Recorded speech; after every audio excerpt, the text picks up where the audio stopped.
Welcome to the program and happy Women's Day. I am Bisi at Dubai. Well, that's right. Today, women all over the world are supposed to be celebrated, but more importantly, issues affecting them should be heard. The UN agrees the day is a time to reflect on progress made, to call for change and to celebrate acts of courage and determination by ordinary women who have played an extraordinary role in the history of their countries and communities. This year's International Women's Day, the UN says, comes up on the heels of unprecedented global movement for women's rights, equality and justice.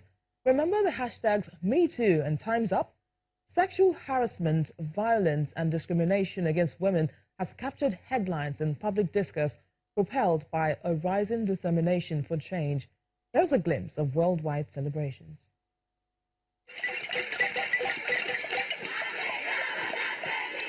Women in Spain kicked off their first nationwide strike on International Women's Day with a pot-banging protest at midnight in Madrid.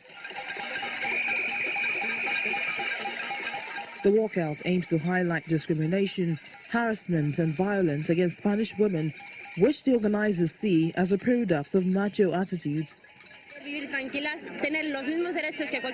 A woman should herself stand for her rights. And I don't want respect. I want equality because we are fighting only for equality, as people forget that. When there will be equality, then crime can also stop. In Russia, rural police officers in various cities across the country are stopping cars, not to check the documents, but to give flowers to women. And that's not all. President Vladimir Putin also congratulated Russian women by reciting a Soviet-era poem. In Asia, 11 amazing women disfigured by acid turned models at a fashion show in Western India as they ventured down the catwalk with courage and self-confidence. The survivors, who have been victims of an acid attack usually carried out by their husbands or close family members, were dressed in colorful Indian and Western attire at the fashion show in Thane City on the outskirts of Mumbai to mark International Women's Day.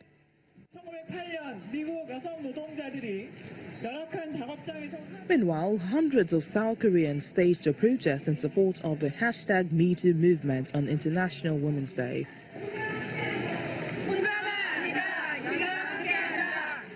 Protesters, many wearing black and holding black signs reading #MeToo, gathered in central Seoul. Me too. They want alleged sexual offenders prosecuted and jailed, as well as action on other issues such as closing a gender pay gap.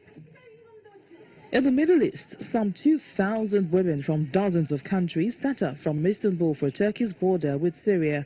They are part of a conscience convoy to raise awareness of the plight of Syrian women, particularly those in prison, after 7 years of civil war. My dear sisters, we are coming to get you. No matter what religion, race or ethnicity, women from the world are coming together today to start a journey of humanity. We are setting off on this journey to be among those to help those who are in the Syrian prisons. The International Women's Day is a global day celebrating the social, economic, cultural and political achievements of women. The day also marks a call to action for accelerating gender parity.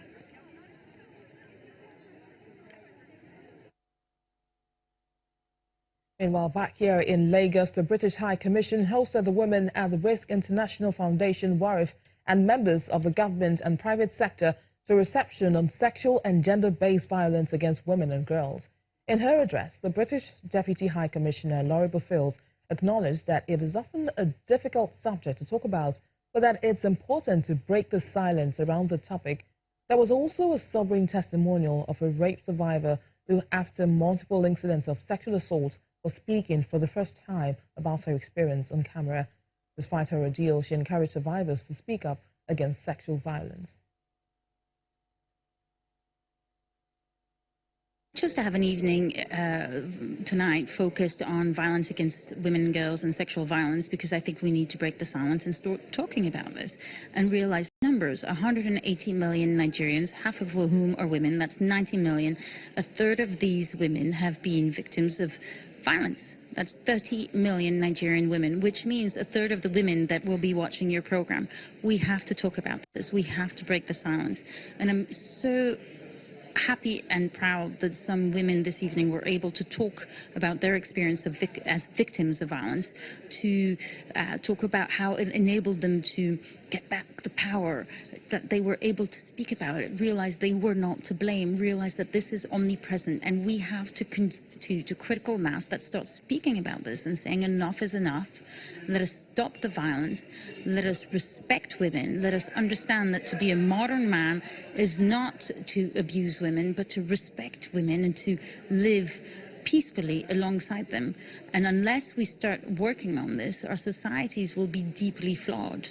Do we have anything to celebrate here? We need to celebrate our survivors. We have very few survivors of sexual abuse that are spoken up, but let's celebrate the ones that are spoken up. Really, it takes a lot of courage to say, oh, this person did this to me, and I'm working on myself, or I experienced this, and I'm doing better. It takes a lot of courage. Your family don't want you to talk about it. Nobody wants to be shamed. Your neighbors don't want you to talk about it. So really, it takes a lot of courage, and I think we should celebrate the women who have been abused and have found strength in surviving and have pulled through.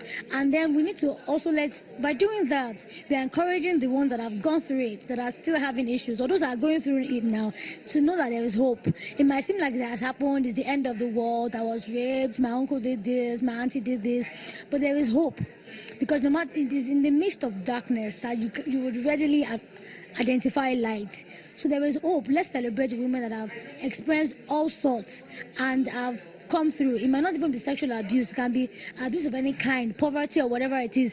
But women that have survived need to be celebrated.